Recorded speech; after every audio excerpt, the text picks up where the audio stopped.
One definite sign that a bubble is about to burst.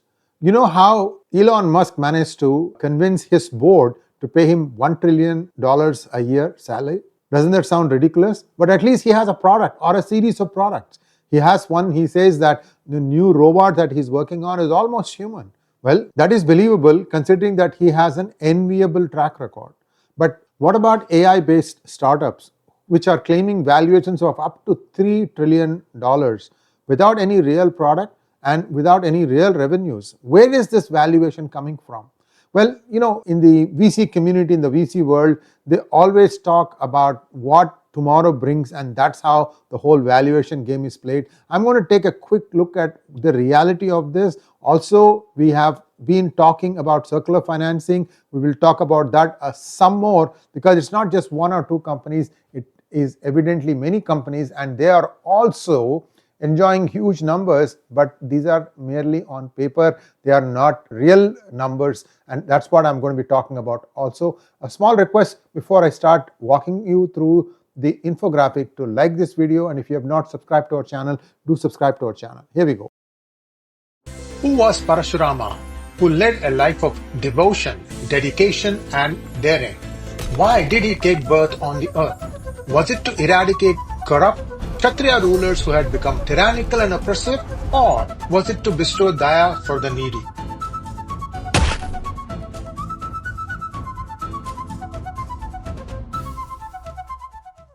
$3 trillion. This is the startup hype that is doing the rounds, and many in Wall Street, wow, these guys have themselves made millions on hypes or even perhaps billions, and they themselves are getting concerned now, which actually thought, okay, well, then I should also look into it and see what exactly is going on. Is this an AI innovation or is it a bubble? The number is 3 trillion. That is the projected AI investment and sector value between 2025 to 2029, the next 4-year period. What is the context here? This figure represents the collective capital flooding into AI infrastructure and startup such as OpenAI, Anthropic, xAI, and so on, plus the market cap added to enablers like NVIDIA. I can tell you, viewers, there are now winners and trailers. So one of the winners is not ChatGPT. They are not at the head of the game. Somebody else is leading them. So this is something that's going to play it over a period of time. So we have to wait and see how this plays out. So what is the value proposition? Why 3 trillion? Why invest trillions without immediate profit? Well, the artificial general intelligence, AGI potential, the race to build God-like intelligence that automates all knowledge work. Is it even possible? Well, that's what they claim they can make happen. Infrastructure moat. They want to build a moat around their technology so it is difficult for others to catch up. By the way, US did not invest in power generation for over 20 years because much of the production was being outsourced to China and other countries, so they didn't do it. Now, with AI hype and the feeling that AI is one lone edge that US has over China, suddenly everybody is waking up to the reality that, oh my goodness, we need to build a lot more power grid infrastructure.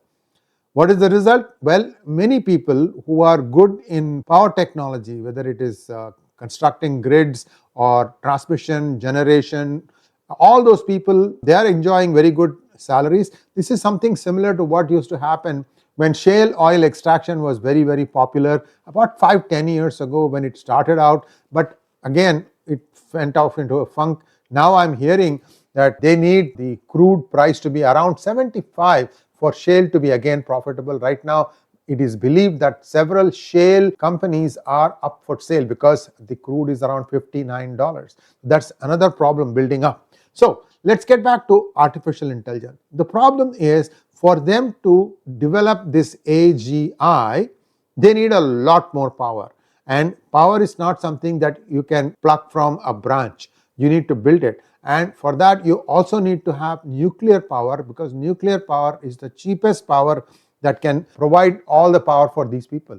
So what's going to happen? When is US going to take that big step and say, okay, now we are going to start using nuclear energy for peaceful purposes? It's not that they don't have it. They do.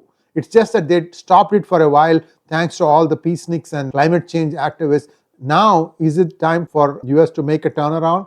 Well, it needs to happen in California, which is one of the bastions of these climate change activists. Will it happen? We'll have to wait and see. Now, the owners of data centers and chips of these companies, they think that they can rule the roost once they've built all these moats. Moats is like I said, a protective covering around your technology.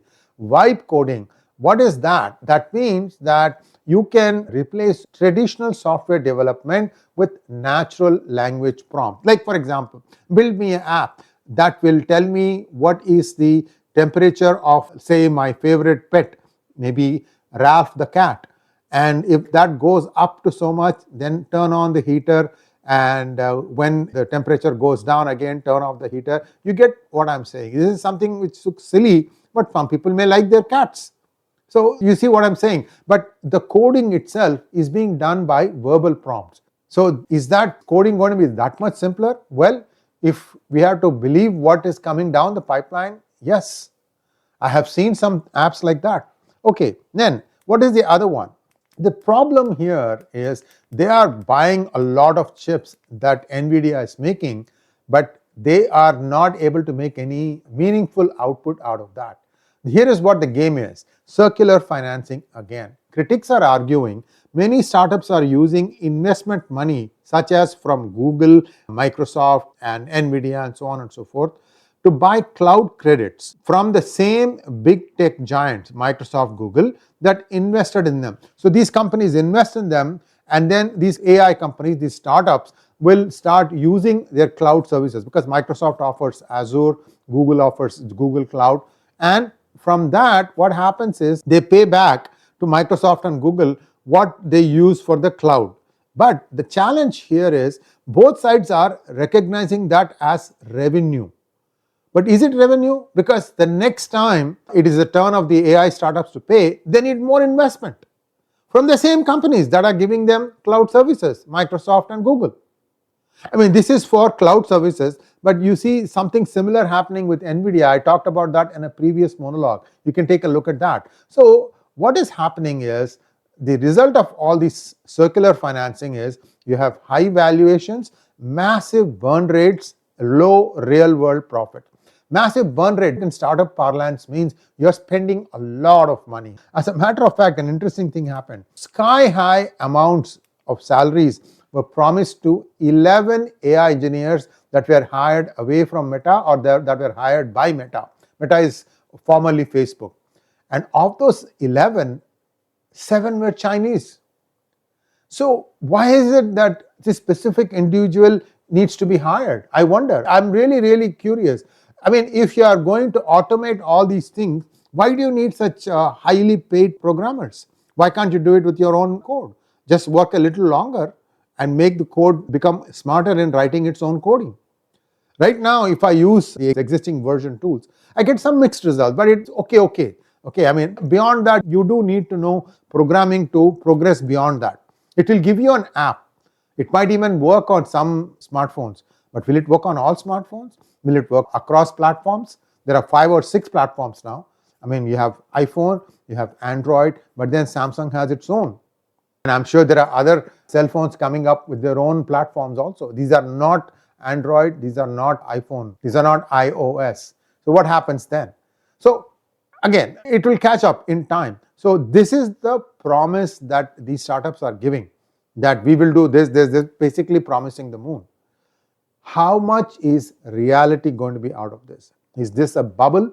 Is it going to burst? And if so, what will happen to the US economy when that happens? It is believed that China has overbuilt, like everything else, their power infrastructure also, and therefore they can actually source a lot of AI startups in China. Will that mean that these companies will be asked to go and use the extra power available in China to develop their applications and keep everything secret so the Chinese won't get their hands on it, but you will still pay for China's extra grid power capacity? I wonder. Also, I'm hearing that China has rejected the HD200 chips from NVIDIA. So that story about collecting 25% tariffs, gone with the wind. So lots of things happening, guys. Please stay with me. Please listen to our podcasts and monologue. Please do subscribe to our channel and also refer this or share this with your friends and family, whoever is interested in knowing the future of computing, in fact the future of the world as we know it. Thanks for watching. Namaskar.